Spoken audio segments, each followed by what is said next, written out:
June 19, 2025. A single missile tears through the skies over Iran. It strikes Natanz, a nuclear site buried deep beneath layers of concrete and diplomacy. No one claims it, but satellites capture its trail. The world knows. Within hours, Iranian state media broadcasts vows of revenge. And before dawn, the retaliation comes. Over 130 drones and missiles flood Israeli airspace. Alarms blare in Tel Aviv, Haifa, Beersheba. The Iron Dome engages, but even shields have limits.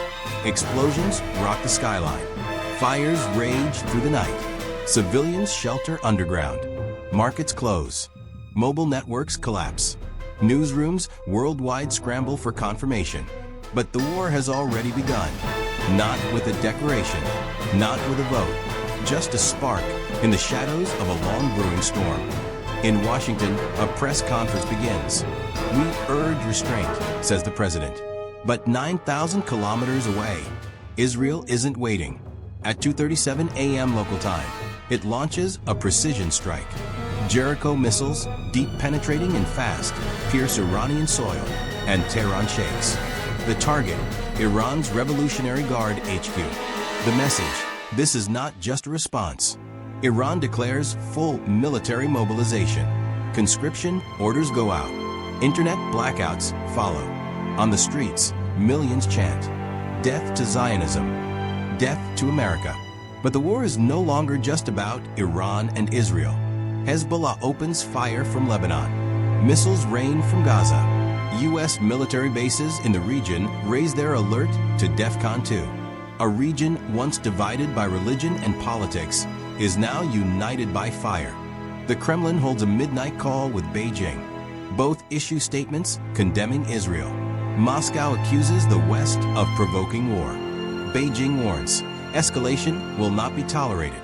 Meanwhile, the U.S. deploys Carrier Strike Group 9 into the eastern Mediterranean. In the north, Russian bombers buzz NATO airspace in Poland and Romania. Turkey, caught between alliances, seals its borders and activates emergency powers. Syria erupts again, but this time, no side holds back.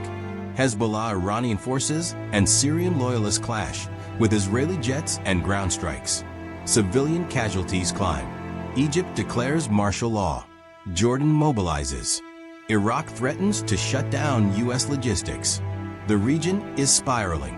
Diplomacy dies quietly. And somewhere in the noise, the world forgets this started just 4 days ago. While eyes remain fixed on the Middle East, the rest of the world begins to shift. In the Pacific, Chinese warships cross into Taiwan's ADIZ. The island scrambles jets. The U.S. moves destroyers into position. A near collision between a Chinese frigate and a U.S. Navy vessel goes viral. Tensions peak. In Eastern Europe, Ukraine launches its largest drone assault yet on Russian territory. Explosions rock Belgorod. Moscow responds by targeting power stations in Kiev, leaving 2 million in the dark. Southeast Asia destabilizes next. Cambodian intelligence accuses Thailand of arming rebel groups in border provinces. Skirmishes break out. Meanwhile, North Korea fires a test missile over Japan. The world spins faster, but every front opens the same way. One move, one strike, one excuse. June 27th, 8 days since the first missile. Somewhere over the Jordanian desert, a long-range missile lands within 3 kilometers of a U.S. base. No one knows who launched it. Was it a misfire? Was it intentional? The Pentagon activates automatic nuclear deterrence protocols. Russia does the same. In Europe, sirens scream across Warsaw, Berlin, London. In Asia, Seoul prepares for mass evacuation drills. And in bunkers around the globe, keys turn. Targeting systems go live. Satellites realign. A red light blinks across screens in underground command centers. Countdown. T-minus 300 seconds. 5 minutes. That's all it takes. 5 minutes. From a world in crisis to a world no longer recognizable. If this felt like fiction, you're lucky it still is. Every scenario you just watched is built on real-world data, political tensions, and military capabilities. all happening right now. What happens next, no one can predict. But we'll try. Subscribe to If War Breaks Out for more speculative war stories. New episodes every week. No faces.